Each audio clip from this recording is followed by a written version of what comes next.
When I start, I would like to appreciate the Minister for bringing this bill. I understand that this entire House is together. None of us can approve of what happens to our children.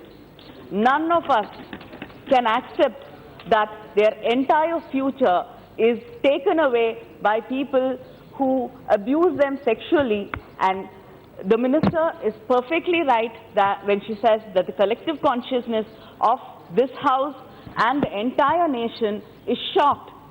Every time when we come across, read or hear about a case like that, we are all shocked. And today I could see when she was talking about the bill, she was shaken. It disturbs all of us here. So we are, and I would like to appreciate her because in this the amendments, she has taken away the discrimination between genders. Because we generally believe that it is only the girl child who is affected, which is far from the truth. There are so many young boys who are sexually abused and they're traumatized throughout their life. I'd like to bring up an example of a father. When his daughter was born, he refused to touch her. And actually his wife was very upset because she thought because it is a girl child, he did not want to look at the child, come next to the child. And finally, when they took him to a therapist, they found out that he was abused as a child and he could not trust his own self. He was so scared that, something will be still there, some residue left in him, which, he will even, by touching that child, he might pass on something, which, just imagine the guilt, the pain that child has been carrying throughout his life. There are so many young boys. And we also believe that the offenders are always men, which is not true. So I think I appreciate the Minister for, taking away that gender bar, which has been there, and she's also brought in pornography. Child pornography is something society has to spurn and detest. But it is on the rise, and we have to be, it's on the rise just not in India, in so many countries. And this is a very right thing which she has done. But I think along with pornography, yes, there are laws which will take care of child prostitution.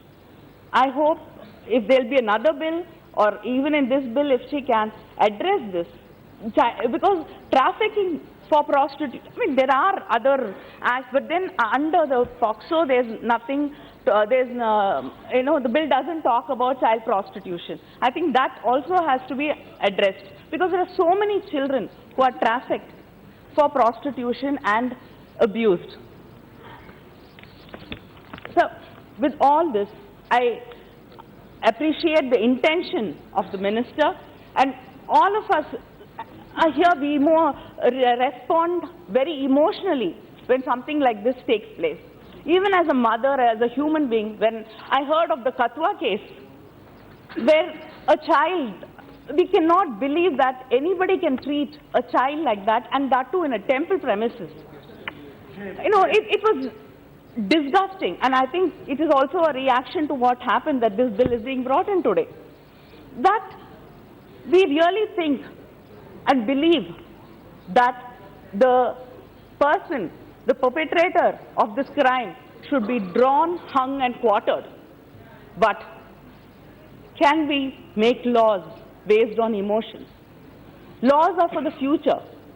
Laws cannot be made on what we think the criminal deserves. Laws have to be made with a future in mind, with justice in mind, and also what is the best for the victim. We know in India that even if we say that it's on the rise, we also have to understand that most of the cases are underreported. Many of the sexual abuse cases for children are women, and especially when it comes to children, they are not reported. Because we know, many studies have revealed that majority of the offenders, National Crime Records 2016 says 94.5% of the offenders are relatives people who are very close to the children, guardians. So most of these cases are not reported. And we know when in a family structure like India, what happens is the breadwinner is always protected. Not many cases where the family is willing to report when it is an uncle, when it is a father, when it is a grandfather or an aunt. And when you indiscriminately increase the number of years, there is the onus on the child also. There's one more case I'd like to talk about.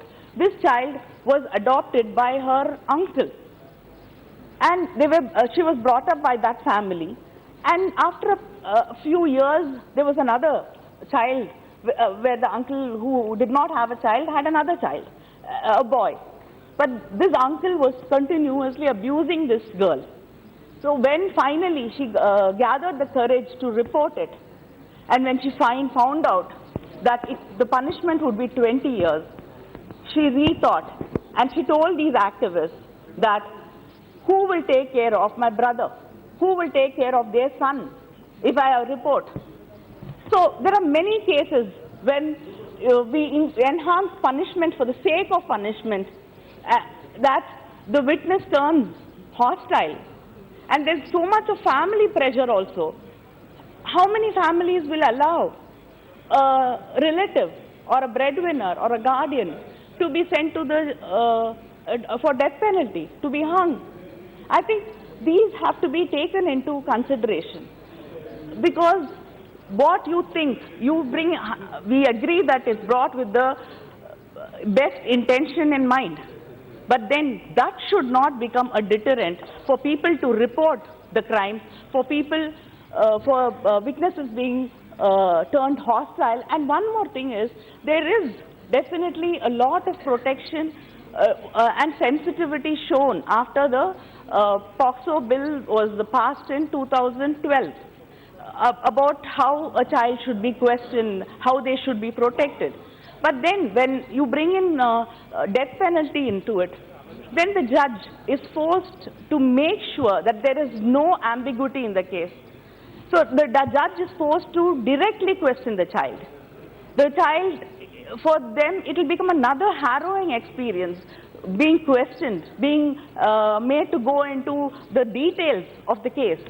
So what was already abused, what is already a traumatic experience for the child, they have to relive that again when the case is, when the judges are forced to, question the children directly. And one thing is, many cases when the punishment is really enhanced, and especially in cases of death penalty, even when there is an iota of doubt, the judge generally acquits.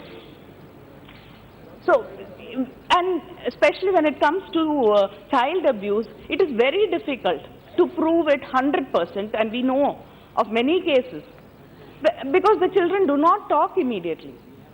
And there are so many cases where you don't have witnesses. So what happens then? Then that is when the judge tends to acquit. So your intentions are right. I agree, I respect your intentions, and the entire nation believes that these people should be shown no mercy, and I'm with you on that. But just because you want to give death penalty and bring death penalty into this, it shouldn't not become a deterrent. It should not become a deterrent for a family from by stopping them from complaining, from making the judge become extra cautious and expect that the case should be foolproof. So with this in mind, I think the minister should reconsider. I'm sure she understands by all the experiences which have been brought to her as a minister, that definitely death penalty is not the answer to every crime in this country. This government tends to believe that death penalty will deter every crime. It doesn't happen. We've seen that. And most of the nations are moving away from it. I think we should also start doing that. And the minister should send this to a standing committee or a select committee and bring the bill back. the most important thing is to make sure the child feels protected and the family supports the child to go ahead and complain, and there's justice done to the child, and not that, increasing punishment is not the answer to everything. Thank you. Thank you. Before